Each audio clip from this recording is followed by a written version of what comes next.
Good day and welcome to Big Bad Tech. I'm your instructor, Jim Pytel, and today's topic of discussion is timers executing the cumulative on-delay function. Our objective is to introduce the cumulative on-delay function and put it to use in some illustrated examples. This lecture operates under the assumption you've watched all the previous timer functions lectures, all available at the Big Bad Tech channel. If you haven't watched these lectures yet or only dimly recall their contents, please take the time to do so now. Those of you that have been following the timer functions collection closely will be absolutely overjoyed to learn that the cumulative on-delay is the last of the general timer functions I intend to discuss. From this point on, we will make regular use of these general timing functions.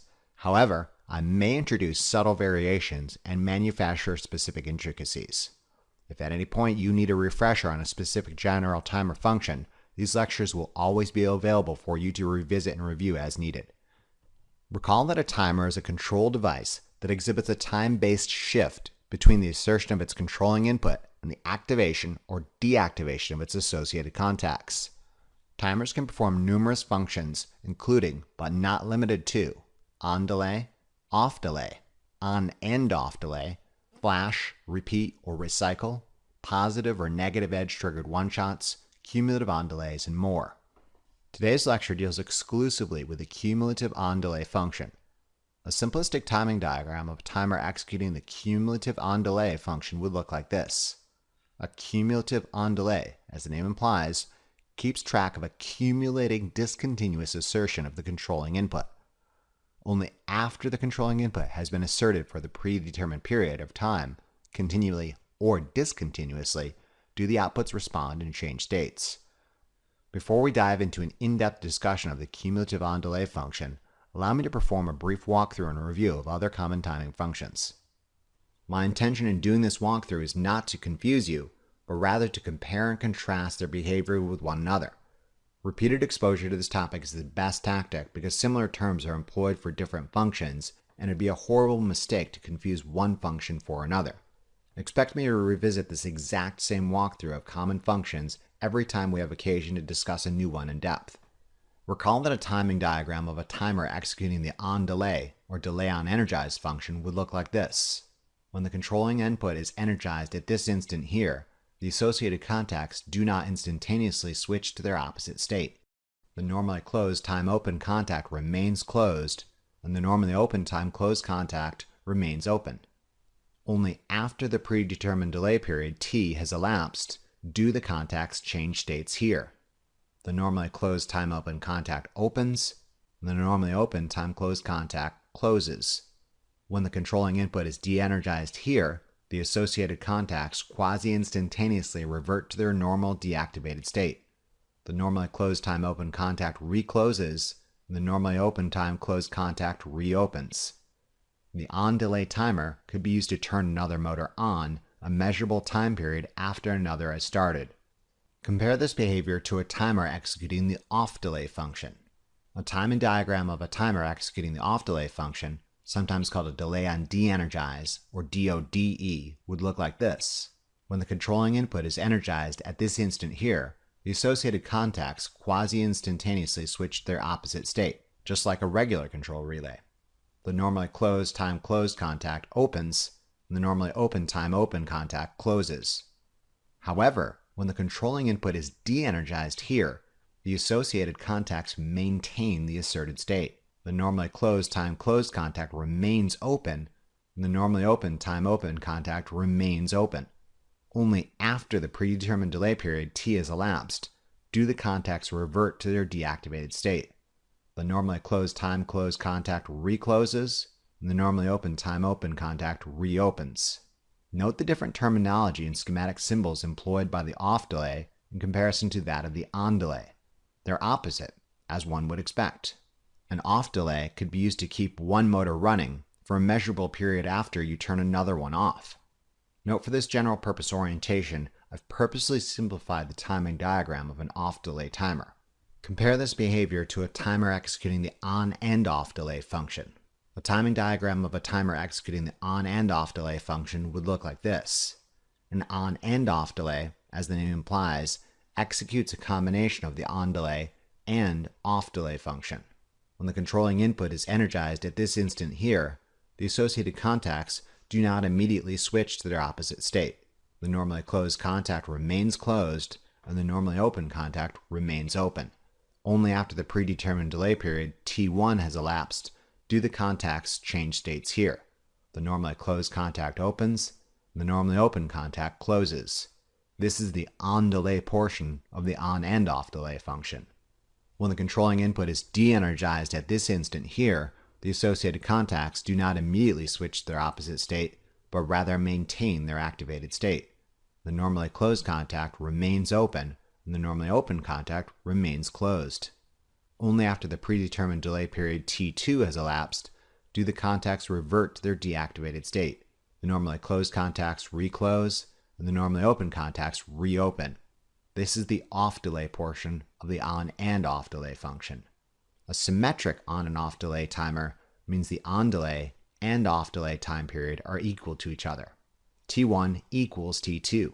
To set a symmetric on and off delay timer would necessitate only one delay adjustment. In contrast, an asymmetric on and off delay timer means the on delay and off delay are not equal to each other. T1 does not equal T2.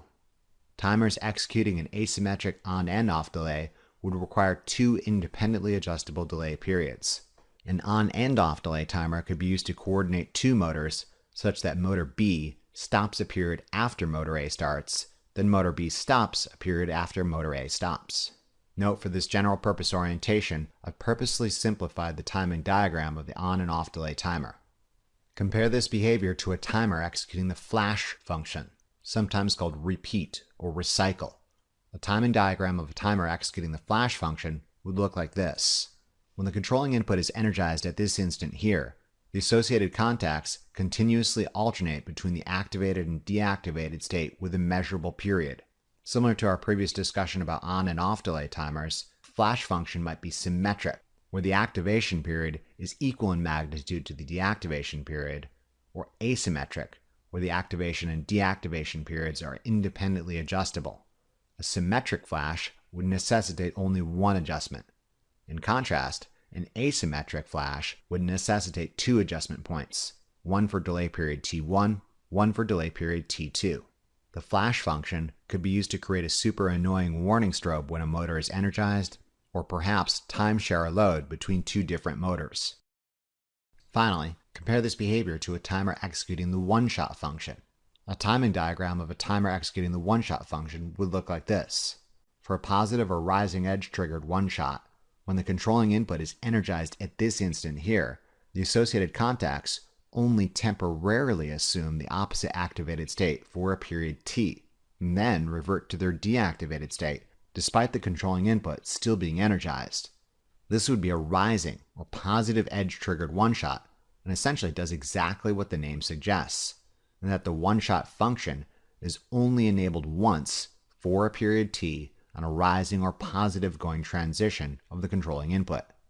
Alternatively, a negative or falling edge triggered one-shot is one that the one-shot function is only enabled once for a period T on a falling or negative going transition of the controlling input.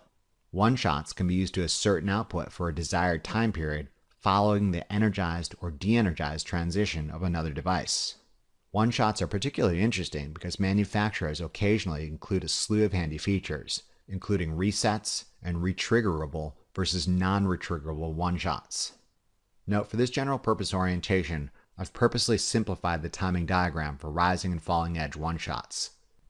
To be sure, there are other timer functions and twisted offspring of unholy unions of these common functions.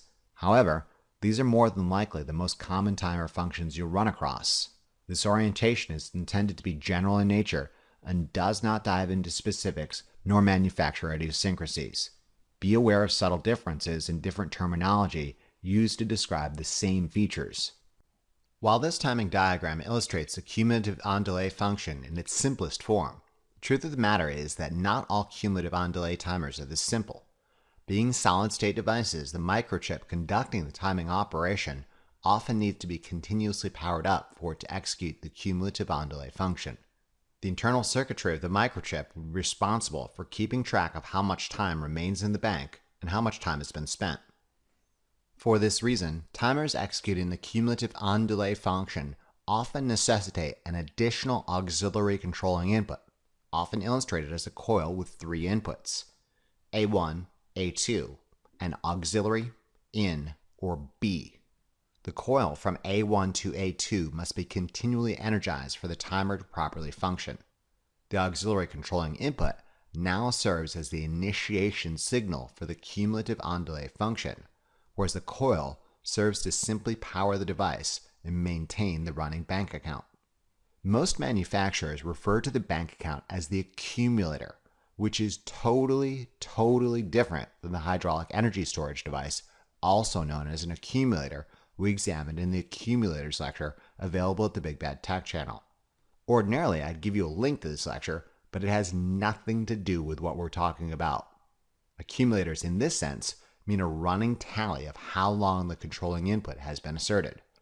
If the timer is ever completely depowered, this serves to wipe the slate clean and reset the device. Note, for the purposes of this general lecture, I'm trying to avoid getting entangled in manufacturer specifics. It is your responsibility to interpret the timing diagram for your particular multifunction timer of interest. A more complicated timing diagram of a timer necessitating an auxiliary controlling input executing the cumulative on-delay function might look something like this. Given the device is powered up using the A1 to A2 terminals, only when the auxiliary controlling input is energized for a period of accumulating time more than the adjustable cumulative on-delay period do the contacts change states.